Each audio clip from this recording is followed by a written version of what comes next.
Good day guys, so meron tayong customer dito. Ang problema is may nasunog, may nangamoy. So itong mga issue na to is nakakabahala dahil matatakot ka, no, pag meron ka na amoy na sunog sa loob ng sasakyan, lalo pagka nakasarado, naka-aircon. Yan. So bakit nga ba may nasunog, no? So abangan nyo, papakita ko sa inyo kung ano yung nasunog.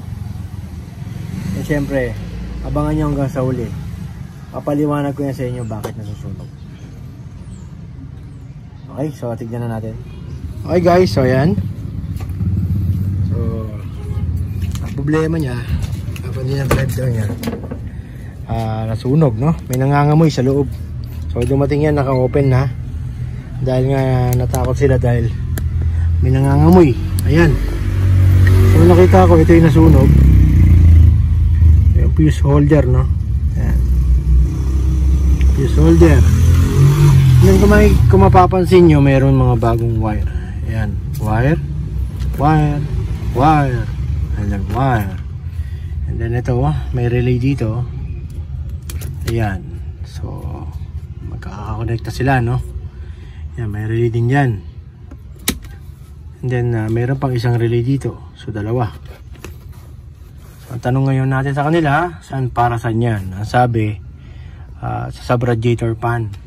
Okay, so check natin sa ilalim kung anong merong tinatago yan at bakit merong mga ganyan na wiring, which is mali, no? So hindi tayo naggagawa ng ganyan dahil kagaya niya, nasunog. So mahirap i-troubleshoot pagka wala kang alam. Hindi kagaya ng original pa yung mga fuse mo. Andun lahat yung nakakonekta yung mga wiring mo. Ay dito ka lang titingin, no? Okay, so tignan natin kung ano meron sa ilalim at bakit nasunog yun, no? Okay guys, so nandito tayo, nakabaliktad. O baliktad nga, nakataob na tayo, no? Kung mapapansin nyo, meron kagad ako nakita rito. Ayan. Ayan, so nakaharap dun, no? May pan dyan na malaki. Ayan. And then sub-radiator nya. Ayan. Okay. So sub-radiator, may nakita na ako mali. May mali sa sub-radiator nya. And then ito, hindi naman kailangan to, no? Ayan, naka-open na rin yung mga wire. So dito papunta yung mga wire na galing sa taas. Hindi ko na mapakita sa inyo dahil masikip. Okay guys, so gagawin natin dyan, kung nakita nyo, meron akong pinakitang fan na malaki. So tatanggalin natin yon, no? And then yung sub-radiator pan nya, merong mali. So pagkatanggal ko, papakita ko sa inyo kung ano yung mali. And then tatanggalin natin yung mga wire na additional wire na kinabit doon, additional relay. Uubusin natin yan, ibabalik natin sa stock or sa semi stock, no? Okay, so tanggalin ko yung mga pan and then yung sub-radiator para makita nyo. Okay guys, so natanggal na natin yung pan. So ayan na, tcharan. So meron siyang drone na malaki. Ito, nakakabit, no? Ito yung nakahiga, nakaharap sa makina pa ganun. Okay, so mamaya hindi natin babalik yan. So ito ngayon yung sub-radiator pan nya. Yan. Okay, so dito hindi lang sunog ang matututunan nyo, no? Yan. Okay, so nakita nyo yung sub-radiator pan. Sige nga, kung alam nyo kung ano yung mali. Merong mali dyan. Okay, so ang mali dyan, itong hélice nya is, ang rotation ng hélice nya, ang function nya is paangat. Yan, so ganyan ang pwesto nyan. Makikita nyo yung fan nya, ang rotation nya. Yan. So pag ganon, you know? So tendency nya ng hangin papunta sa radiator. So manggagaling sa sahig, sa kalsadang mainit, iaangat niya papunta sa radiator, no? Which is mali. Tapos ito naman, So ganyan naging position niya sa ilalim. Yan. Ganyan. Ito na sa harap. Ito na sa ilalim. Okay? So gagawin natin ngayon, babalik natin to. Pero babalitan natin to. Kasi ang fan dapat, ang rotation niyan, ang flow ng hangin pababa. So yan ang papalitan natin.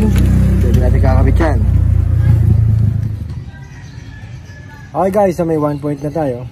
Or 2 points na nga no? Ngayon, ganun nga gagawin natin yan. Tanggalin natin yung drone sa harap. Drone. And then, babalik natin yung sub-radiator pan. Pero papalitan natin yung motor saka yung LC. Ngayon, bakit nasunog? Mamaya yan. Okay?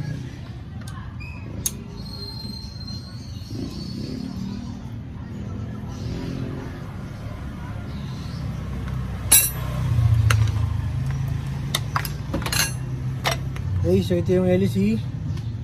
Yan ang forma, no? Sinamin nga ito. So walang wala tayo. Ito lang yung nakita kong fan. So 4 blades lang. Pero 4 blades lang din yung nakakabit. So equal sila. Pero magkaiba ng function yan. So tignan nyo yung dahon nya. Rotation pa ganyan. So tendency pa angat. Diba? So ito LC. Rotation nya pa ganon. Pero pababa. Kasi yung ganyan na blade, so kita yun, kinonvert na, pinutol lang, no? Ganyan blade, pag binaligtad mong ikot niyan, bungol yan, no? Mababaliktad mo man yung ikot ng motor, pero bungol. So, nabasa pa ako. Okay, so lalagay natin itong pan na to. Okay, so yan, nabuo ko na yung fan. Ayan. So, rotation yan, pag ganyan. So bababa dapat yung hangin. So, bago na rin yung motor natin. Ayan. Saka first na makikita yan. Okay, so kakabit ko na to. Then ayusin na natin yung wiring. Okay, so dito na tayo. So tatanggalin natin lahat yan. Lahat ng additional wire na yan, tatanggalin natin. Para intact yung harness nya, no? Wala mga additional relay and fuse. Ibig sabihin nakakabit lang to. Oo, bago lang eh. Tinang yung wire, oh. Puti pa. Bago pa ha. Mahal talaga yung relay na yan. Ay nako. Okay, so kailangan tanggalin to para makita natin kung saan nakatap. Bastos na 1,000.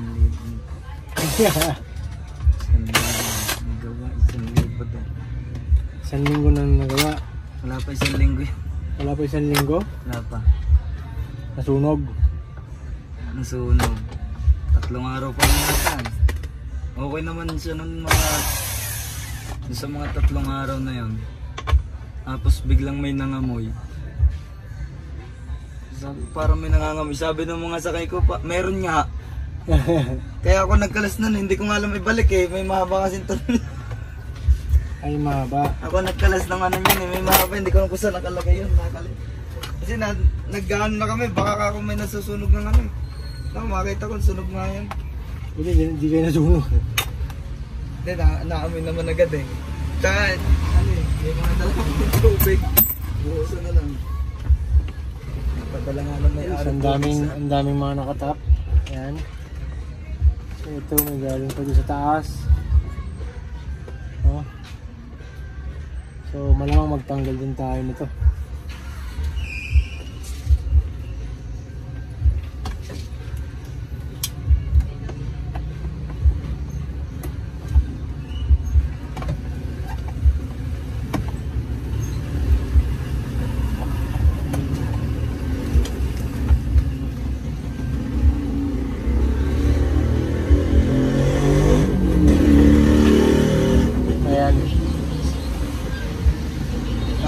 Nakatap.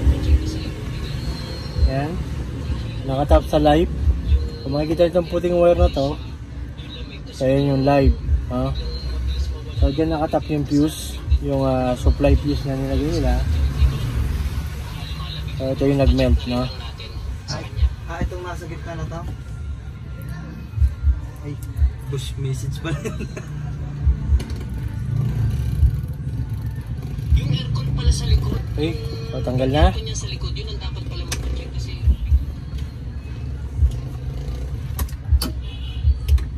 Putol.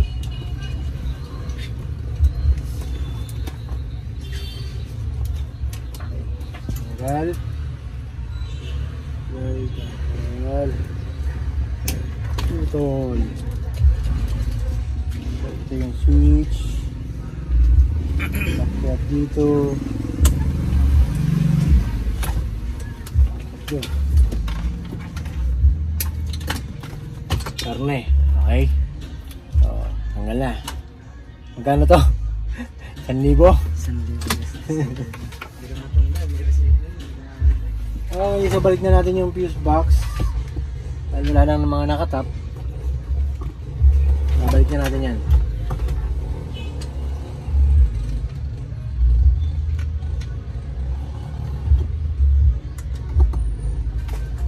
Yung mga ganito guys, marami ako na encounter niyan na maraming mga nakatap. Actually, ito isang ban na pang benta ko, no. Marami ako tinanggal na wire dyan. Pakita ko sa inyo mamaya. Okay, so mamaya na yan. Ayusin natin yung switch. Kailangan dito manggaling yung switch sa defogger. Okay, so tatanggalin natin to para makita natin yung supply.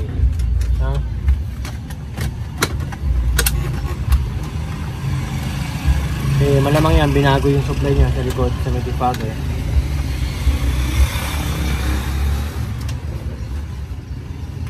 Yun, positive, nakatap. Then, kung makikita nyo may putol, may cut yan dito. So, yan. Ito yung brown wire papunta sa baba. Ayun. Okay guys, so pinapakita ko yung mga ginagawa ko dahil para wala magiging magiging question, kasi yung iba nagrereklamo, hindi nakikita kung paano ko ginagawa. Okay. So sa electrical, hindi nyo naman pwedeng i-DIY yan unless meron kayong knowledge kahit konti, no? Okay. So gagawin ko, ibabalik ko sa stocking switch. And then kukunin ito yung supply ng defogger, no? Dahil ang defogger sa likod, meron niyang sariling relay. Kaya yun na yung gagamitin natin papunta dun sa radiator fan niya, no? Dahil yung ibang wire sa ilalim is nagkaiba-iba na. So isang paraan to kung paano kumuha naman ng supply papunta sa sub-radiator. Magkaiba yan sa tinuturo ko na bypass switch, no? So ito direct na live pupunta doon sa ilalim, pero wala tayong idadagdag na relay, wala tayong idadagdag na fuse. Okay, so gagamitin natin dyan, ulitin ko, is yung relay ng defogger sa likod. Kakabit na natin. May ganun eh, yung aircon lang ang alam. Meron talagang gano'n, meron nga master pero walang alam. Okay. Tanggal ulit yung wire. Natawa ka tuloy. Meron niya master pero walang alam. Meron nagagaling-galing yun. So balik na natin ito guys. And then balik ko na rin to. Makikita nyo malinis na yan. And then pagaganahin na natin yung pan.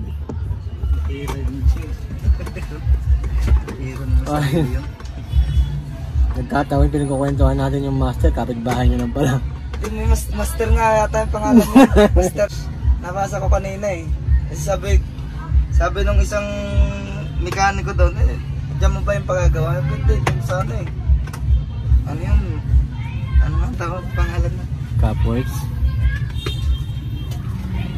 Okay guys, so ayan, bago tayo magka-masteran dito, ito na yung ating tinanggal, no? Ayan. So ayan, mga relay. Tanggal natin yan. Sayang yung pera. Okay guys, so nakompleto na natin. So ayan, malinis na yung ilalim, wala ng wire. Ngayon ang fuse niyan is nasa defogger na. Dahil sabi ko nga nilagay ko sa defogger, no? So dito may fuse nyan. So wala na ibang fuse, wala na rin ibang relay. Okay. So wala na yung fuse na nandito nakakabit dito. Binayaran nila ng 500, 1,000 ang inabot. Ubus na. Testingin natin ngayon. Ignition on. And then, yan. Gumagana na yung fan. Sa ilalim.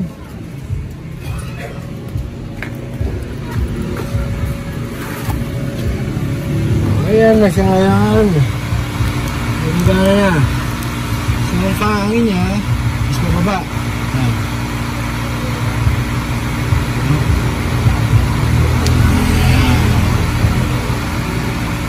Okay. Okay guys, so ngayon, bakit ngayon nasunog? Kaya ang tanong bakit nasunog. So maraming pwedeng issue yan. Pwedeng loose yung contact ng dalawang wire hanggang mag-init, yan, hanggang mag-melt. Ngayon, meron din isang issue yan pagka meron kang grounded na motor. Kaya ito yung nasa condenser, nasa radiator, and then ito yung nakatayo. So alin man dito, meron ng grounded or meron ng shorted. Kaya nag-burn yung yung fuse at saka yung wire. Kaya dito, sabi nga nila yung nagka-drive, itong araw ay grounded na. So ang ginawa, kinabit pa rin, no? Which is mali. Dapat pag grounded na, alam mong grounded, huwag mo na ikakabit. Isa yung mangyayari ganyan. Nasusunog yung fuse. Ayun, so yun ang papagawa sana sa atin. Kaso nga lang, nakita ko merong mali. Mali yung sa subpan. So inayos ko na, hindi tinanggal ko yung malaki. Dahil pag may mga ganyang wiring, tinatanggal ko talaga yan. Binabalik ko sa stock. Dahil iniiwasan nga yung ganyang issue. Kaya itong isang van na pambenta ko, yan, dami ko natanggal ng wire dyan. So tinanggal ko lahat yan para bumalik sa stock. At walang maging issue ng mga ganyang pag-amoy-amoy ng mga wiring, no? Para alam mo kung saan lang magmumula yung problema kung nasa stock lang yung mga fuse. Hindi naman maiwasan na maglagay ng accessories at maglalagay ng fuse. Dapat lang na nakaayos, no? Nakaayos yung mga contact o yung mga bigtungan para hindi nagkakaroon ng loose contact.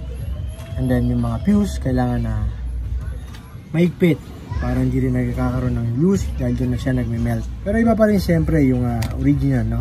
Dahil sa stock nandun yung quality.